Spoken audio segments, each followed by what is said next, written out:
Tu fais semblant. Tu souris. Tu avances. Tu travailles. Tu postes. Mais à l'intérieur, ça brûle. Ton cœur bat trop vite sans raison. Ton esprit tourne en boucle. Tu te sens épuisé alors que tu n'as encore rien fait. Et la nuit? T'as du mal à respirer dans ton propre silence. Tu crois que c'est la fatigue. Ou un passage à vide. Mais ce n'est pas passager. C'est du stress. C'est de l'anxiété. Et ça te ronge. Et la vérité, c'est que tu n'es pas seul. Aujourd'hui, le monde est en panique silencieuse. Un mal moderne déguisé sous des likes, des projets, des ça va automatiques. Mais il y a une sortie. Il y a des méthodes, des vérités, des leviers. Et dans cette vidéo, je vais te les donner. Pas de blabla. Pas de théorie creuse. Seulement des outils, des techniques et surtout, des prises de conscience puissantes. Parce que si tu regardes cette vidéo jusqu'au bout, tu ne verras plus jamais ton stress de la même manière. Et tu reprendras le contrôle. 1. Comprends la mécanique du stress. Tu ne peux pas maîtriser ce que tu ne comprends pas. Alors avant de chercher à fuir le stress, observe-le. Le stress n'est pas ton ennemi. C'est un système d'alerte. Il te dit, quelque chose est perçu comme une menace. Mais voilà le piège. Ton cerveau ne fait pas la différence entre un lion et un email en retard. À l'origine, le stress te servait à survivre. Aujourd'hui, il est mal déclenché en permanence. Des notifications, des conflits, des attentes, des projections. Résultat, ton corps reste bloqué dans un mode alerte rouge. Cortisol, tension, fatigue, insomnie, repli, irritabilité. Et plus tu le laisses s'installer, plus il devient ton état par défaut. Alors première étape, reprends la main sur ta perception. Quand le stress arrive, ne dis pas « je suis stressé ». Dis-toi « mon corps croit qu'il est en danger ». Tu ne suis pas le stress. Tu ressens du stress. Cette distinction change tout. Ensuite, interroge-toi. Est-ce une menace réelle? Ou une peur que j'ai amplifiée par l'imaginaire? Suis-je en train de créer mon propre feu intérieur avec mes pensées? Car la plupart du stress est créé par des scénarios internes. Pas par des faits. Et ça, tu peux l'apprendre à l'observer. Tu peux le dissoudre au lieu de l'alimenter. Comprendre le stress, c'est déjà commencer à le dominer. 2. Respire comme si ta vie en dépendait. Et si je te disais que la solution était juste sous ton nez? Littéralement. La respiration est l'arme la plus sous-estimée que tu possèdes. Et pourtant, elle est le pont direct entre ton mental et ton corps. Quand tu stresses, ton souffle devient court, rapide, irrégulier. Ton corps croit que tu dois fuir. Mais si tu respires profondément et lentement, tu envoies un message inverse, tout va bien. Une technique puissante? La respiration 4-7-8. Inspire par le nez pendant 4 secondes. Retiens ta respiration pendant 7 secondes. Expire lentement par la bouche pendant 8 secondes. Fais ça 3 à 5 fois et observe. Ton cœur ralentit. Ton esprit s'apaise. Ton système nerveux passe du mode combat au mode repos. Et ce n'est pas de la magie. C'est de la physiologie. Ton souffle est un levier. Et tu l'as toujours avec toi. Chaque fois que tu sens la panique monter, que ton cœur s'emballe, que ton esprit part en vrille. Stoppe tout. Respire. Reprends la maîtrise. C'est simple, mais c'est radical. Et surtout, c'est immédiat. Le monde peut te voler ton temps, mais il ne peut pas t'enlever ta respiration. Et à chaque souffle conscient, tu te reconnectes à toi. 3. Change ta relation avec le contrôle. Le stress, souvent, ne vient pas de ce qui t'arrive, mais de ta volonté de tout contrôler. Tu veux que tout se passe comme prévu, que les gens agissent comme tu l'espères, que le futur soit clair, sans imprévu. Mais la vie, elle n'obéit pas à tes plans. Et plus tu t'acharnes à contrôler l'incontrôlable, plus tu crées de l'angoisse, de la frustration et du chaos intérieur. Le stoïcien Épictète disait « Il y a ce qui dépend de toi et ce qui ne dépend pas de toi ». C'est l'un des antidotes les plus puissants contre le stress. Ce que tu peux contrôler. Tes pensées, tes choix, tes réactions, ton attitude. Ce que tu ne peux pas contrôler. Le comportement des autres, le futur, le passé, les événements extérieurs. Et pourtant, tu passes 80% de ton énergie à t'inquiéter pour ce qui échappe à ta maîtrise. Résultat? Stress permanent. La clé? Rediriger ton attention.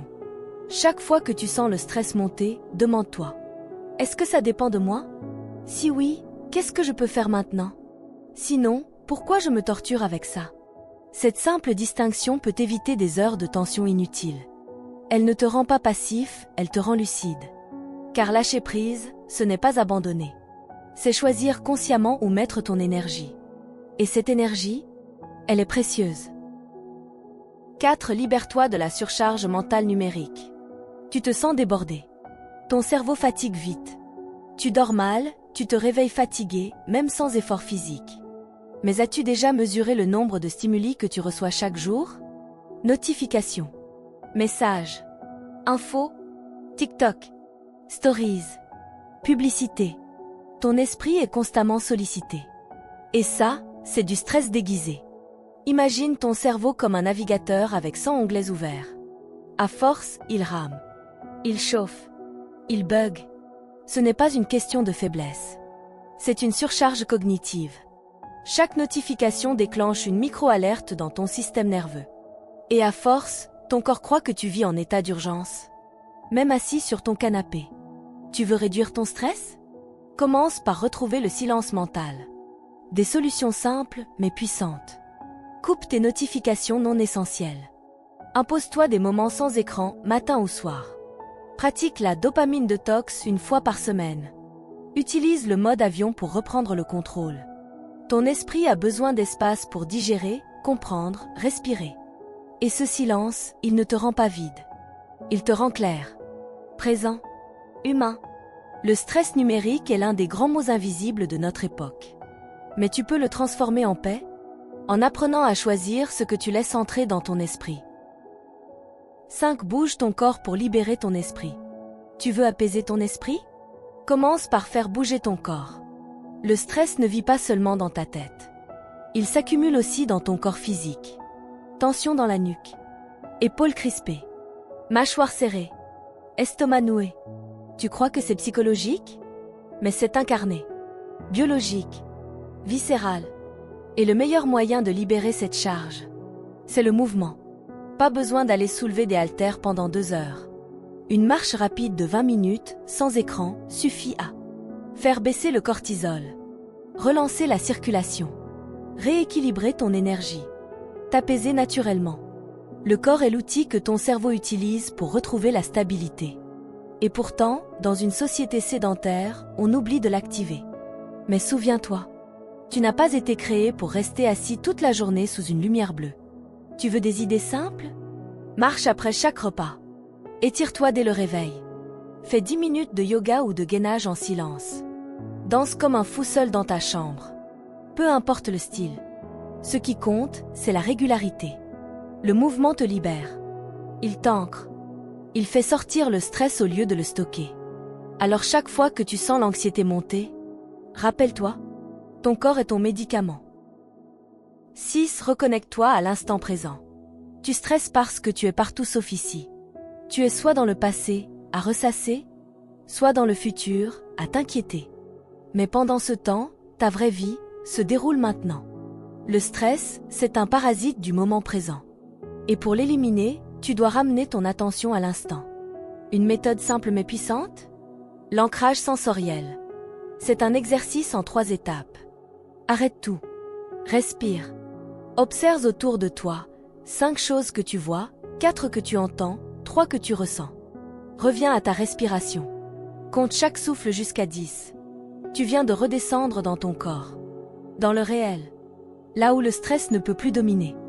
Le moment présent n'est pas une technique New Age. C'est une arme contre la panique. Parce que le stress a besoin de projection mentale pour exister. Et quand tu vis ici, maintenant, il perd son pouvoir. Pense à un enfant qui joue. Il ne pense ni à demain, ni à hier. Et il est 100% vivant. Reconnecte-toi à ça. Ce moment. Ta respiration. Ton corps. Ton environnement réel. C'est là que tu es libre. Et c'est là que tu peux choisir ta réaction au lieu de la subir. 7. Parle, écris, exprime-toi. Le stress a besoin de sortie. Tu gardes tout pour toi. Tu encaisses. Tu fais bonne figure. Mais à l'intérieur, ça s'accumule. jusqu'à ce que ça explose, ou te ronge en silence. Le stress que tu n'exprimes pas devient un poison lent. Mais la bonne nouvelle, c'est qu'il a une sortie, la parole, l'écriture, l'expression. Parle à quelqu'un, pas pour trouver une solution, mais pour vider ce que tu contiens. Une oreille attentive peut soulager plus qu'un médicament. Et si tu n'as personne, prends un carnet, écris, vide ton mental sur papier, sans filtre, sans structure. C'est un rituel libérateur. Tu verras, ce que tu crois être un monstre devient juste un brouillon d'idées désordonnées. Et si tu veux aller plus loin, enregistre-toi en audio. Crie dans ton oreiller. Dessine ta colère. Mets une musique et danse-la. Le corps et l'âme ont besoin d'expression pour se libérer. Ce n'est pas une faiblesse de parler. C'est une intelligence émotionnelle. Tu veux réduire ton stress? Ne le garde pas enfermé. Ouvre la soupape. Chaque mot que tu déposes, c'est un poids qui descend. Si tu es encore là, c'est que tu en as marre. Marre de subir ton propre mental. Marre de vivre tendu, fatigué, vidé. Et tu as raison. Le stress et l'anxiété ne doivent pas être ta norme. Tu n'es pas condamné à vivre crispé, dans la peur ou le chaos. Tu as en toi tout ce qu'il faut. Mais il faut te reconnecter à ce pouvoir. On a vu ensemble cette levier concret, tu peux les appliquer dès aujourd'hui. Un par un, petit à petit. Et tu verras, le changement sera immense. Mais souviens-toi, le stress ne partira jamais complètement. Il fait partie de la vie. Ce qui change tout, c'est ta capacité à le comprendre, le canaliser, le transformer. Tu n'es pas fragile. Tu es humain. Et ce que tu ressens, c'est normal. Mais tu n'es pas obligé de rester coincé dedans.